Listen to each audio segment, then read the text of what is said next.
Right now on the National Weather Desk. Smoke fills skies across large sections of the country thanks to Canadian wildfires. We'll explain why smoke from thousands of miles away is polluting our skies. We got to talk about our upper level flow because that's where a lot of the smoke is being noticed. And how it could impact solar panels.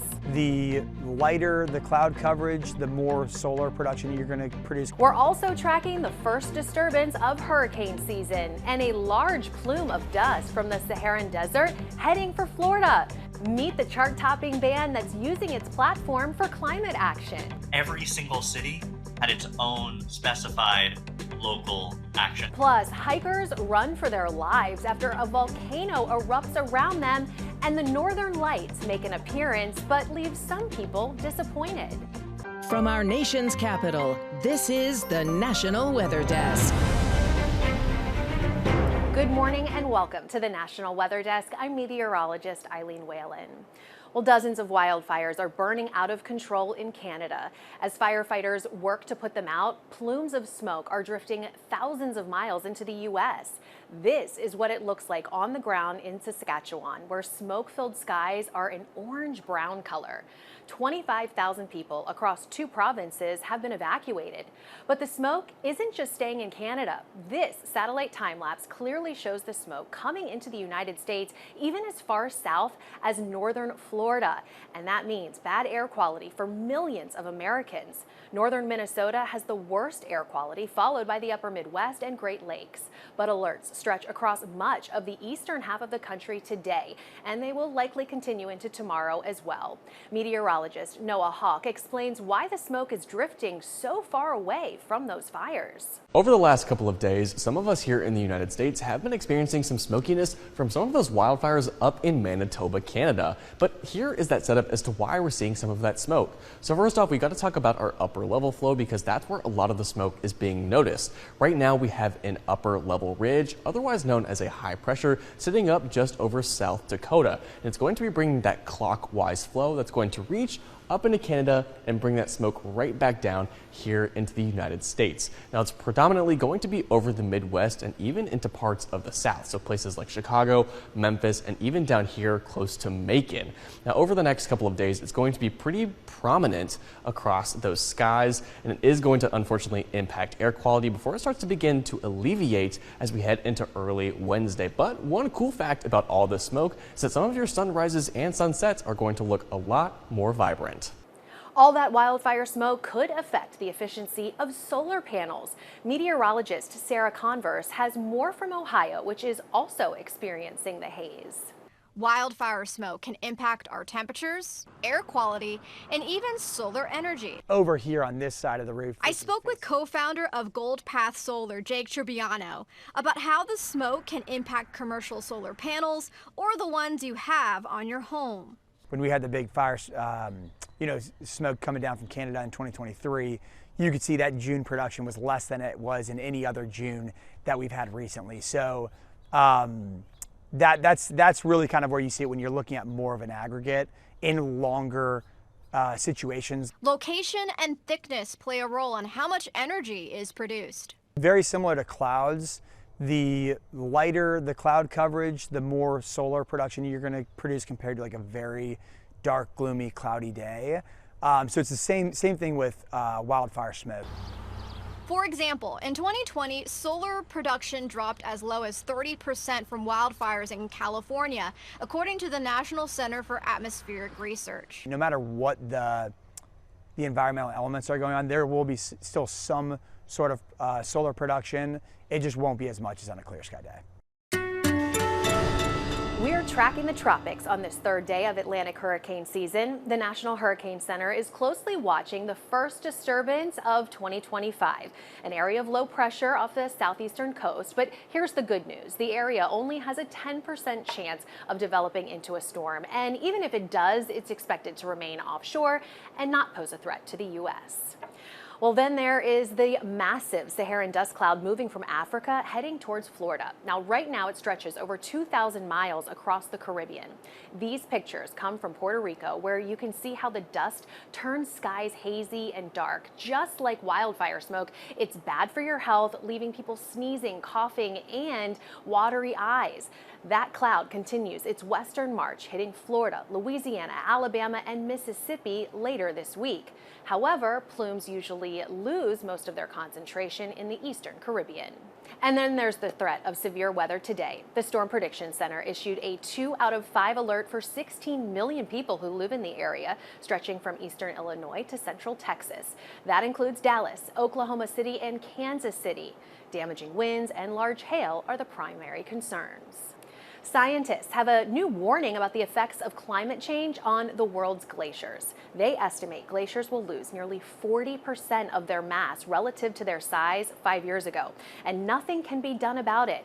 Bill Weir has more. This new science out of the University of Innsbruck in Austria and all other Swiss researchers looks beyond the year 2100. That's usually been the cutoff for scientists to predict what will happen at current rates. But glaciers take a long time to settle. So they went beyond 2100 and found that even if warming stopped immediately, if everybody switched to skateboards and horses and stopped every smokestack in the world from belching planet-cooking pollution, we would still lose 39% of the world's inland ice permanently. There's no scenario where anything refreezes on planet Earth. So once it's gone, it's gone. But if we head towards 3 degrees of warming, if you look at the charts, that's the red line in this scenario. That means over time you lose up to 75 or more % of inland ice. And what scientists told us, that's the difference between adaptability and extinction for some places. In the Himalayas, they've been experimenting with creating artificial glaciers by spraying water in the winter and then creating these mounds of ice that melt over the summer. Technology can help, but the biggest thing that needs to stop is planet-cooking pollution, fossil fuel pollution, which really just has political will on its side these days, not so much economics anymore. But every 1/10 of a degree, the scientists point out, is life or death for inland ice, and it's going away, drip by drip. Now to California, where fire season is in full swing. Devin Herenda tagged along with the Redding Fire Department Monday and gives us an inside look at their work and collaboration with other fire agencies. We have to be on our toes all the time. You never know what sort of incident you're going to have. Redding firefighters are ready to go for fire season. I went on a ride-along out of Station 5 on Monday amid a red flag warning in the city, during which RFD administrators will increase staffing with some extra engines to get a leg up on possible new fires. RFD Captain Cody Buick tells me fire season means the department has to be more prepared due to the potential for wildland fires. So that's one more threat, one more type of incident that we're going to respond to throughout the summer. We have to worry about staying hydrated and not overexerting ourselves throughout the day, so we have the energy and everything for these sorts of incidents. On the usual day at Station 5, there's one engine with one engineer, one captain, as well as one firefighter. During my ride-along, I joined the team as the station received several medical-related calls, even getting my chance to suit up in firefighting gear. Collaboration is key, with Buick telling me for any fire falling within 1 mile inside city limits, CAL FIRE will send a response as well. In addition, for fires outside city limits within that mile, RFD will send a response to help CAL FIRE. We have mutual interests in the fire not growing into the city or not into the county, so we just kind of rely on each other. Buick says when staff is called to fight a wildland fire in the city, they may bring in off-duty personnel as needed to make sure they can still run medical aids. Maybe working on a medical, and you may still be committed to that medical, and you have a vegetation fire or a structure fire breakout just a couple blocks down the road, so you really have to be ready for any sort of incident.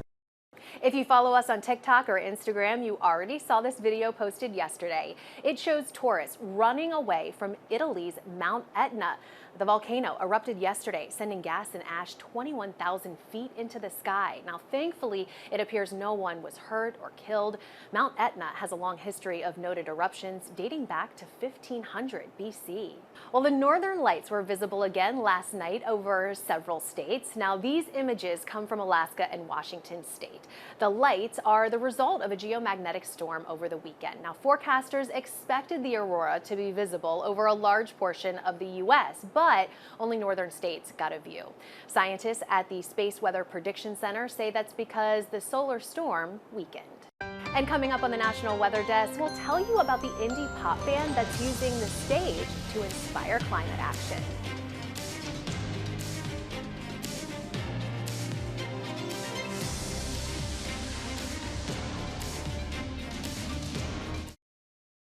You are watching the National Weather Desk.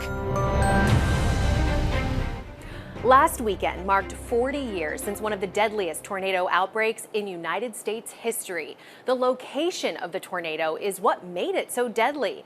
Meteorologist Brandon Stover explains. Well, back in July of 1987, something very unusual happened. We had a violent F4 tornado occur in Yellowstone. Damage was noted as high as 10,000 feet above sea level. And that was an F4 tornado there in Yellowstone. And we don't want to forget about our tornado here locally in West Virginia, up in northern West Virginia back in June of 1944, a deadly tornado, a violent one. It was an F4 tornado that formed near Shinston, north of Clarksburg. It dropped southeast for 60 miles and went up Cheat Mountain in Randolph County, and it didn't spin down until it made it well into the mountains. So yes, even the mountainous terrain cannot stop tornadoes sometimes, especially if the parent supercell is rotating violently like this one was also. 100 deaths occurred along the track of this tornado. Still to this day, it's the 15th deadliest United States tornado in history, according to the Storm Prediction Center. And of course, the 40th anniversary of this outbreak, May 31st, 1985, numerous violent tornadoes occurred in northeast Ohio and also northwest Pennsylvania. One F5 occurred near Niles, Ohio, went to Wheatland, Pennsylvania. 76 people lost their lives in this outbreak. This would have been a bad outbreak for Alabama or Oklahoma, let alone this part of the region. The asphalt was scoured up. A 75,000-pound propane tank was ripped up in Niles, tossed onto the road, and crushed. Just incredible strength for a tornado that far east. So the moral of the story is, if conditions are right, tornadoes can occur anywhere, even in mountainous terrain. When it comes to disasters like tornadoes, hurricanes, and wildfires, it's best to stay prepared. In Carson City, Nevada, first responders teamed up with a local neighborhood to hold a simulated wildfire evacuation. Will Payne gives us a closer look.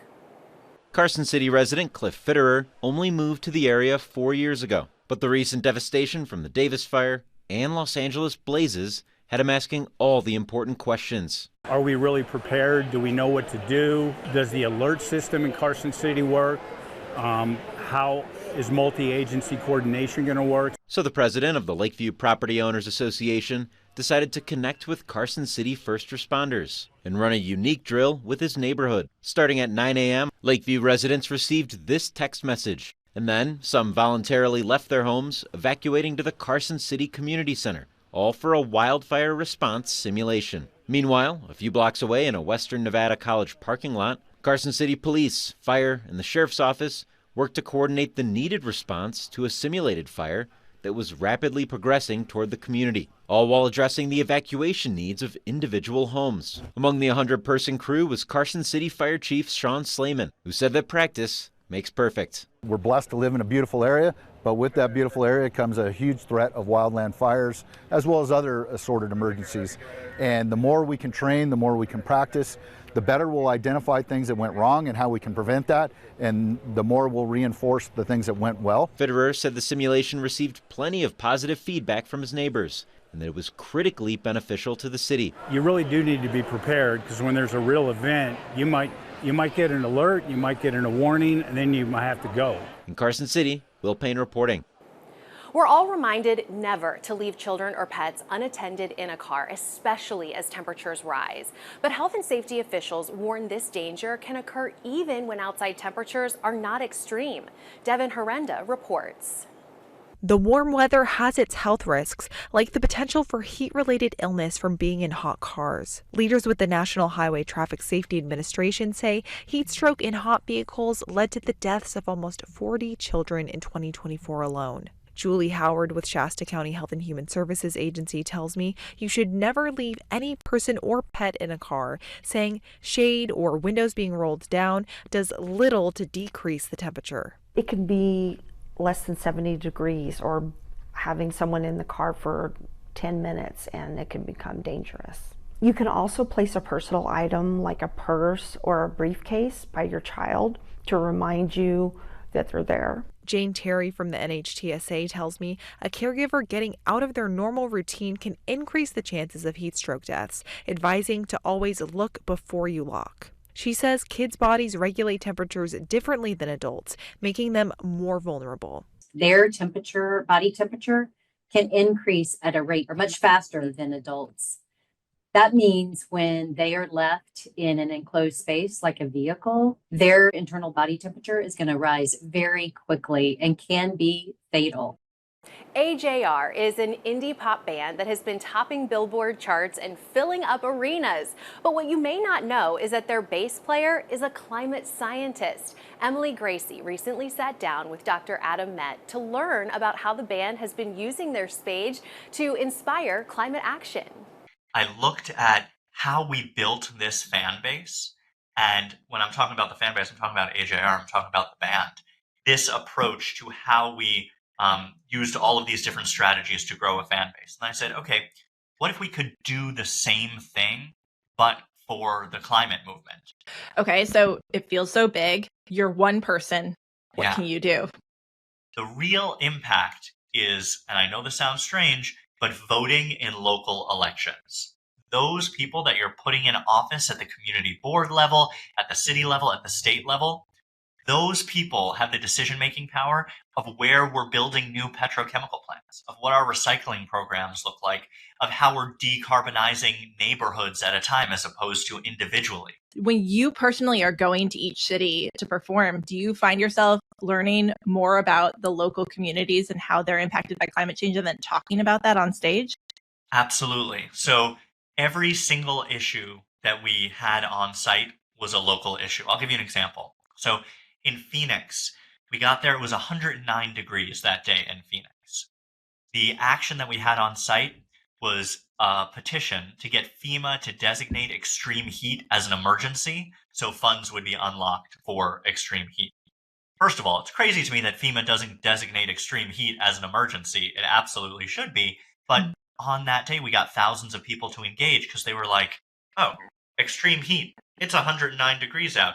We should be getting money in order to build cooling centers, in order to plant more trees on the streets for shading, on a variety of different kinds of actions. So every single city had its own specified local action, and that really is the way to win. If you can make something personal to people.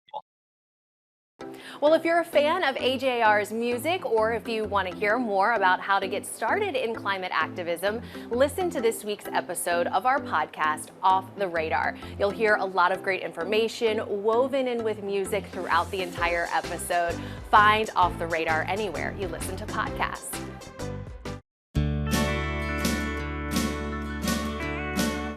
And time now for a short break, but first we take to the skies over Shenandoah National Park.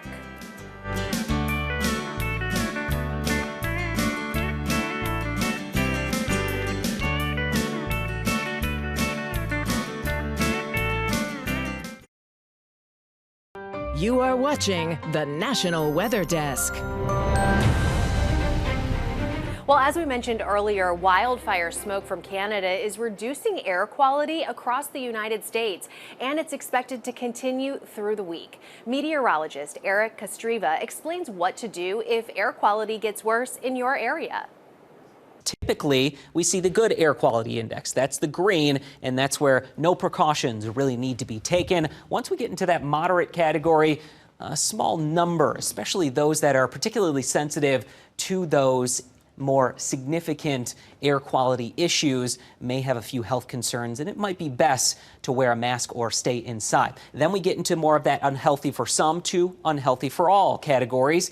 Those that are dealing with certain diseases or older adults, children should limit their outdoors activities. And when you start to get into that red, that unhealthy category, everyone should pretty much limit their time outside and keep those windows and doors shut as much as possible. Very unhealthy to hazardous. We've seen that at times with the most significant wildfire smoke at the surface. Everyone should remain indoors and stay there for as long as possible until that air quality gets better.